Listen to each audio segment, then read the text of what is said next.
Good morning and welcome back to the Essay Desk. This is episode 51. I want to begin today with a question that sounds simple and is not. When an artist makes something beautiful, has she created it or has she merely found it?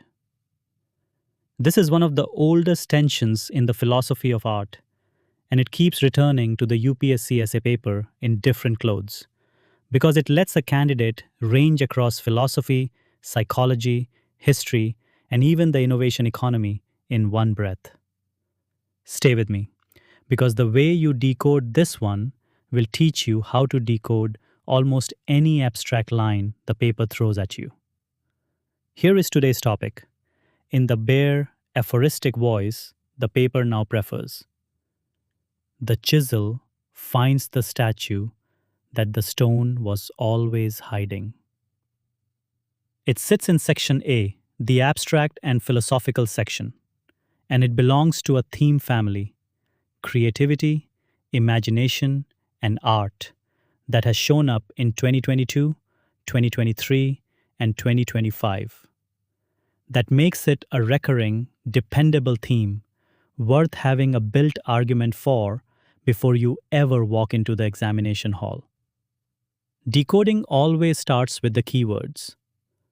The chisel is the artist, the will, the effort, and the stone is the material, the tradition, the self, whatever the artist works upon.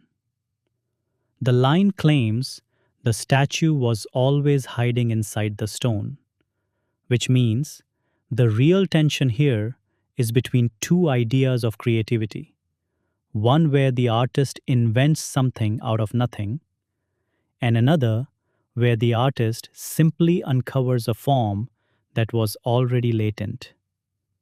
Once you see that tension, fix a single thesis and hold it for the whole essay.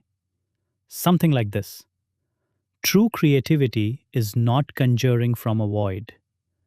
It is a disciplined, attentive listening that releases a form already latent within a constraint. Notice that thesis does not sit on the fence, it takes a side. And that is exactly what the examiner is looking for in your opening page. A one-dimensional essay is the single biggest reason good students score modestly. For this topic, begin philosophical. Ancient Indian and Greek thought both asked whether beauty is invented or recollected.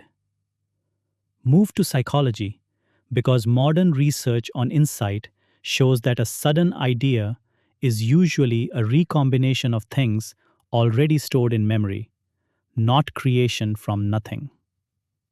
Then ground the idea historically and culturally in the Shilpa Shastra that guided India's temple sculptors, and in the raga, where a strict structure of notes still lets a singer find a phrase never sung before.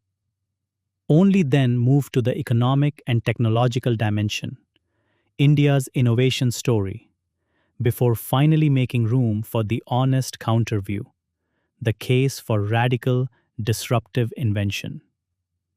Each dimension should answer a question the previous one raised.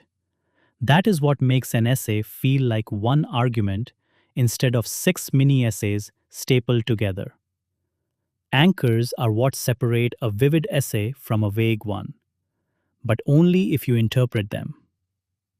Tradition holds that Michelangelo spoke of seeing an angel imprisoned in the marble and simply carving away everything that was not the angel. A lovely image for this exact topic. Then bring in a real, dated number. The World Intellectual Property Organization's Global Innovation Index 2025 placed India 38th of 139 economies, its best ever rank, up from 81st only a decade earlier. Do not just drop that figure and move on. Read it for the examiner.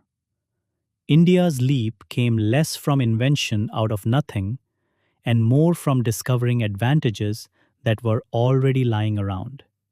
Its digital infrastructure, it's engineering talent.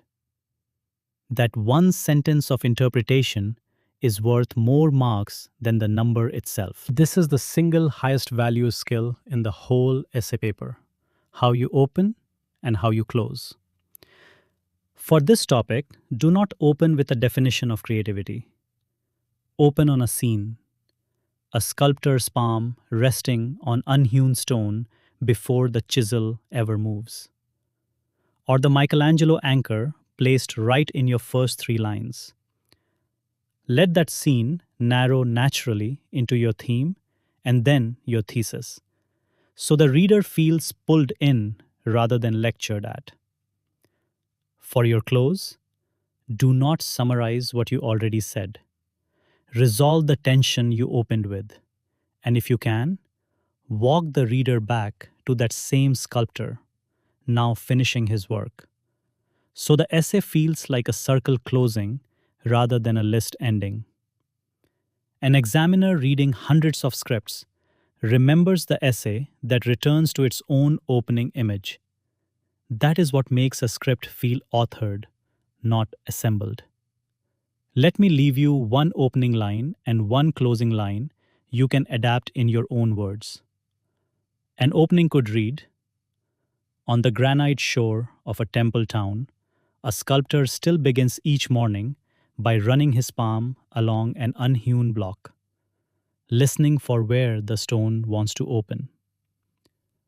A closing line, written to circle back, could read, "His chisel will not create a form the stone cannot bear, and his freedom lies exactly there, in the fidelity of his listening."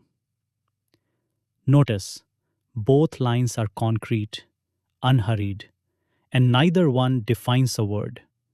They simply show you a picture and trust you to feel the argument inside it. Let us recap the whole approach in 5 moves. Decode the topic for its real tension and fix one thesis you will defend till the last line. Build your dimensions: philosophy, psychology, history, culture, economy, in an order that gives the essay momentum. Anchor every claim with a quotation, a data point, or a real example, and always interpret it in your own words. Give the strongest counterview its full and fair hearing before you answer it. And finally, open and close on the same image or scene so your essay reads as one thought beginning to end. That is today's masterclass. Thank you for spending this time with me. To everyone grinding through long, uncertain days of preparation, wondering if the hours are adding up to anything, they are, one honestly written page at a time. If you would like the complete brief, 2 full model essays with the examiner's own margin commentary, drop your email in the comments or write to team@upscdesk.com. I will see you tomorrow with another topic and another way of thinking.